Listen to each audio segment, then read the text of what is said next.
Assalamualaikum warahmatullahi wabarakatuh. Perkenalkan, nama saya Salva Vernisha, NIM 08201080, Program Studi Perencanaan Wilayah dan Kota dari kelas pengantar metode statistika J. Di sini saya akan menjelaskan mengenai contoh soal materi uji hipotesis di buku Walpole.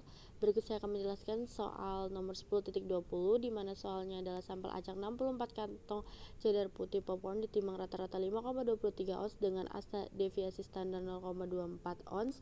Ujilah hipotesisnya bahwa mu sama dengan 5,5 ons melawan hipotesis alternatif mu kurang dari 5,5 ons pada tingkat signifikansi 0,05. Pertama-tama kita akan menuliskan diketahuinya n sama dengan 64, standar deviasinya 0,24, x barnya 5,23, hipotesis awalnya 5,5, hipotesis alternatifnya kurang dari 5,5, alfanya 0,05, alfa per 2 nya 0,025, lalu Z 0,025 nya sama dengan 1,96,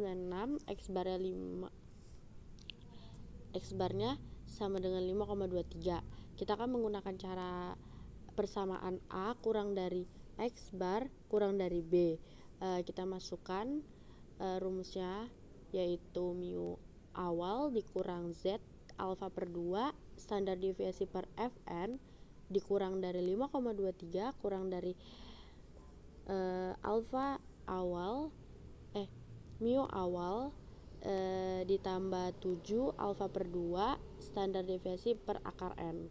Kita masukkan angkanya. Di sini ada 5,5 dikurang 1,96 dikali 0,24 per akar 64 kurang dari 5,23 kurang dari 5,5 ditambah 1,96 dikali 0,24 per akar 64. Kita jumlahkan, kita mendapatkan 5,5 dikurang 0,0588 kurang dari 5,23 kurang dari 5,5 ditambah 0,588. Lalu didapatkan, setelah penghasilan di atas kita dapatkan lagi 5,4112 dikurang dari 5,23 kurang dari 5,588, di mana tidak memenuhi syarat, maka berat popcorn cheddar kurang dari 5,5. Selanjutnya di soal nomor 10.21, soalnya itu sebuah perusahaan listrik memproduksi bola lampu yang memiliki masa hidup yang kira-kira biasanya didistribusikan dengan rata-rata 800 jam dan standar deviasi 40 jam. Ujilah hipotesis bahwa mu sama dengan 800 jam terhadap alternatif mu sama dengan 800 jam jika acak sampel 30 umbi memiliki umur rata-rata 788 jam. Gunakan nilai P pada jawaban Anda.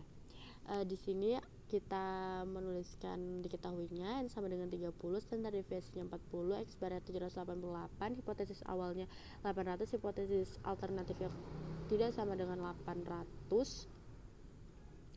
T nya sama dengan X bar min mu per standar deviasi per akar n sama dengan 788 dikurang 800 per 40 dikali akar 30, lalu kita dapatkan min 1,64. Misal alfa sama dengan 0,05 karena tidak diketahui, maka P nya sama dengan 2P dikali 7 lebih besar sama dengan dari mutlak 7, lalu kita dapatkan 2P kali 7 lebih besar dari mutlak min 1,64, lalu kita dapatkan lagi 2P dikali 7 lebih kecil sama dengan min 1,64, maka P nya sama dengan 2 dikali 0,05, maka P nya didapatkan 0,1.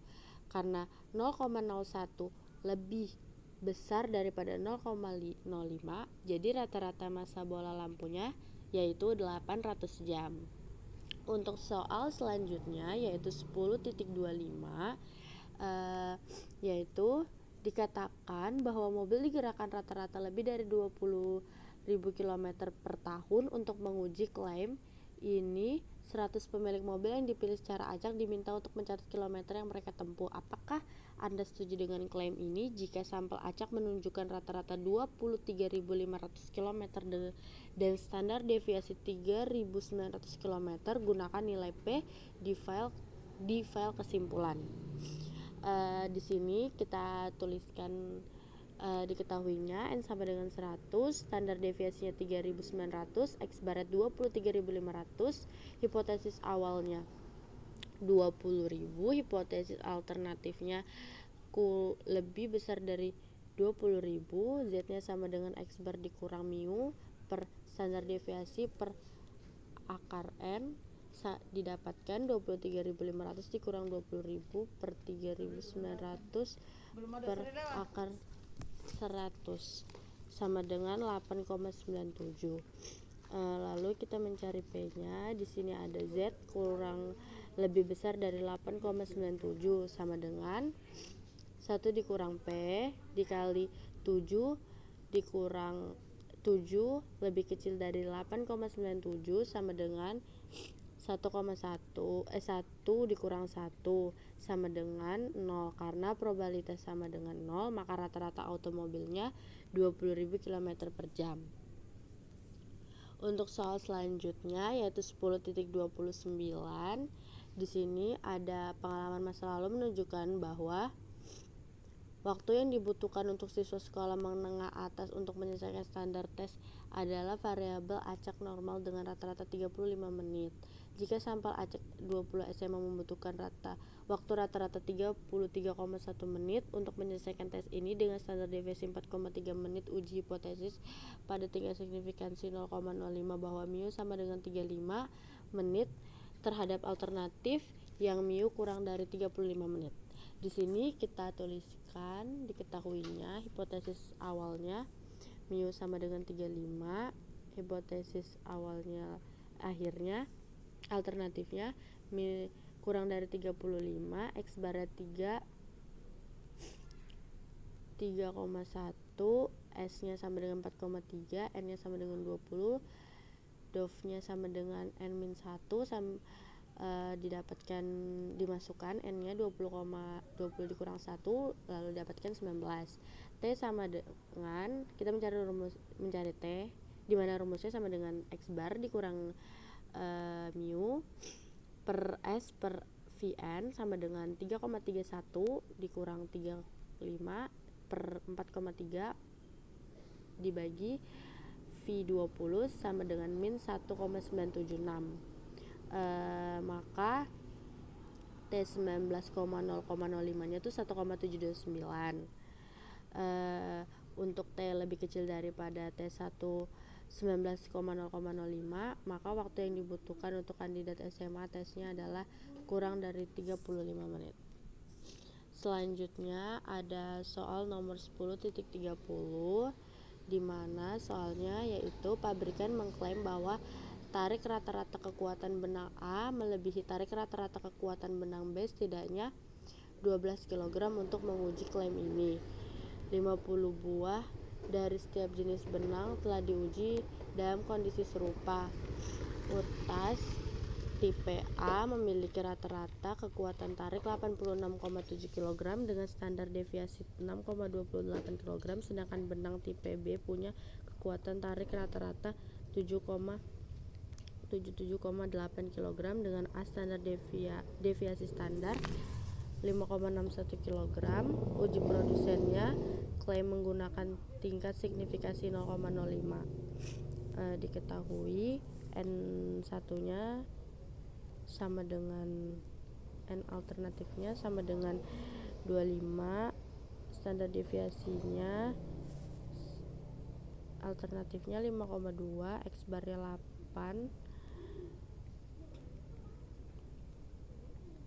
lalu N2 nya sama dengan 36, standar deviasi 2 nya 3,4, X bar 2 nya sama dengan 76, hipotesis awalnya sama dengan mu 1 sama dengan mu 2, hipotesis alternatifnya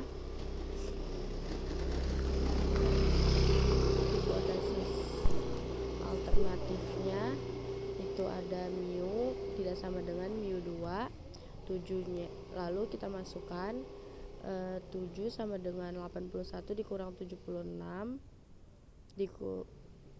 dikurang 0 per akar dari 5,2 per 2,5 akar 2 pangkat 2 ditambah 3,4 per 36. Lalu kita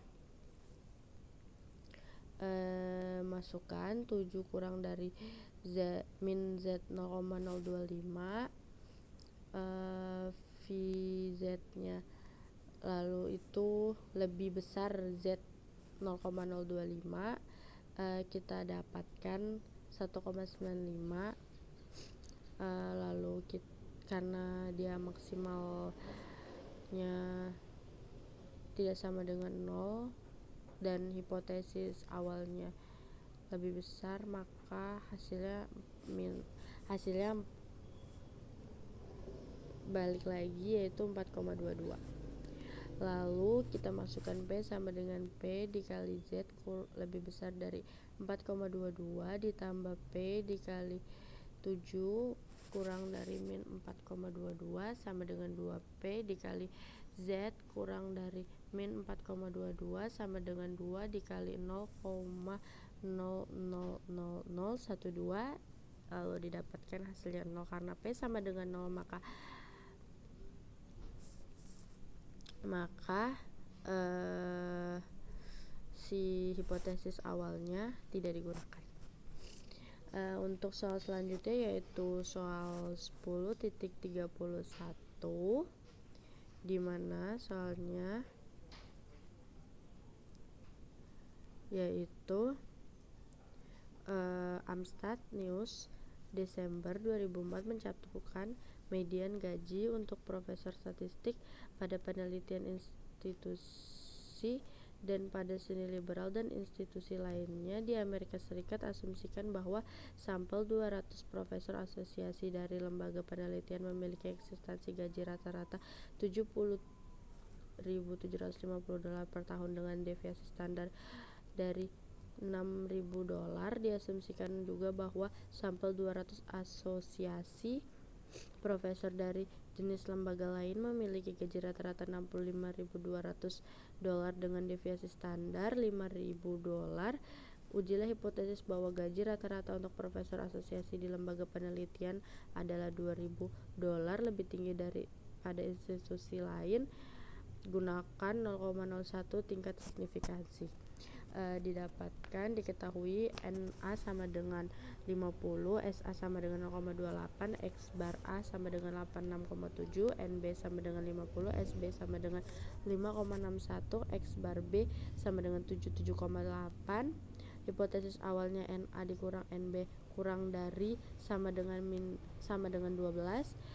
Hipotesis alternatifnya mu A dikurang mu B kurang dari lebih besar dari 12, alfanya sama dengan 0,05, didapatkan 1,645. Z lebih besar dari 1,645, maka Z sama dengan 86,7 dikurang 77,8 dikurang 12 per akar dari 16,28 per 50 pangkat 2 ditambah 5,61 per 50 pangkat 2, didapatkan hasil min 3,1 per 1,90886, maka didapatkan hasil min 2,60. Lalu min 2,60 lebih kecil dari 1,645, jadi perbedaan rata-rata A dan B adalah min 12 kg.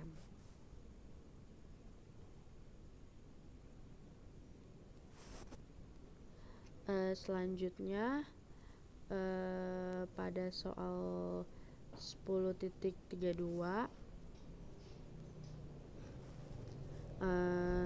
yaitu pabrikan mengklaim bahwa tarik rata-rata kekuatan benang melebihi tarik rata-rata kekuatan benang B setidaknya 12 kg. Untuk menguji klaim ini, 50 buah dari setiap jenis benang telah diuji dalam kondisi serupa. Utas tipe A memiliki rata-rata kekuatan tarik 86,7 kg dengan standar deviasi 6,28 kg, sedangkan benang B tipe B punya kekuatan tarik-menarik 7,78 kg dengan A, standar deviasi 5,61 kg, uji produsennya klaim menggunakan tingkat signifikansi 0,05. Hipotesis awalnya sama dengan mu1 sama dengan mu2 ditambah 2000. Hipotesis alternatifnya mu1 tidak sama dengan mu2 ditambah 2000. Alfanya sama dengan 0,01, N1 nya sama dengan 200, S1 nya sama dengan 6000, X bar 1 nya sama dengan 70750, N2 nya sama dengan 200, S2 nya sama dengan 5000, X bar 2 nya sama dengan 65200. Lalu kita masukkan untuk mencari T nya itu X bar 1 dikurang X bar 2 dikurang mu1 dikurang mu2 per akar S 1 pangkat 2 per N1 ditambah S2 pangkat 2 per N2. Lalu dimasukkan angkanya 70.750 dikurang 65.200 dikurang 2000 per akar 6.000 pangkat 2 per 200 ditambah 5.000 pangkat 2 per 200 didapatkan hasil 6,43. Lalu P nya sama dengan P dikali T kurang dari lebih besar dari sama dengan mutlak T sama dengan 2 kali P kali T lebih besar sama dengan mutlak T 2 kali 1 kurang P dikali T lebih kecil daripada 6,43. Lalu IB kali 10 min 10 pangkat min 10 bisa tidak menggunakan hipotesis awal. Untuk soal terakhir yaitu 5 sampel zat besi dengan adalah digunakan 5 sampel zat jenis besi adalah digunakan untuk menentukan apakah ada perbedaan antara analisis kimia laboratorium dan fluoresansi sinar X. Analisis kandungan zat besi setiap sampel dipecah menjadi 2 subsampel dan 2 jenis analisis diterapkan. Berikut adalah kode yang menunjukkan setrika analisis konten. Lalu kita tuliskan saja langsung. Diketahuinya X-ray sama dengan 2,0. Lalu X bar X-ray nya 10 kali 8 per 5 sama dengan 2,16. TA nya sama dengan 0,182, chemicalnya 2,2, 1,9, 2,5, 2,3, 2,4. X bar chemicalnya 11,3 per 5 sama dengan 2,26. TB nya sama dengan 0,23. Lalu hipotesis awalnya sama dengan mu A min mu B sama dengan 0. Hipotesis alternatifnya mu A dikurang mu B lebih besar daripada 0. X-ray chemicalnya sama dengan 0,02, 0,1, 0 min 0,2 min 0,2 sama 0. Lalu hipotesis awalnya mu A dikurang mu B sama dengan 0. Hipotesis alternatifnya mu B dikurang mu A tidak sama dengan 0. X bar sampelnya sama dengan min 0,05 per 5 sama dengan 0,1 min 0,1. Lalu standar deviasinya 0,1414. Untuk mencari T nya sama dengan min 0,14 dikurang 0 per 0,1414 dibagi akar 5 sama dengan min 1,5814. Mungkin itu saja pembahasan soal kali ini. Oh ya, tadi ada sedikit revisi untuk soal yang nomor 10.32 sama 10.31. Saya salah menyebutkan soal. Jadi yang buat yang gaji Amstat itu 10.31 10.32. Lalu untuk yang pabrikan mengklaim bahwa tarik rata-rata kekuatan menentu 10.31. Mungkin sekian dari video saya. Terima kasih karena telah menyaksikannya. Sekian dari saya. Wassalamualaikum warahmatullahi wabarakatuh.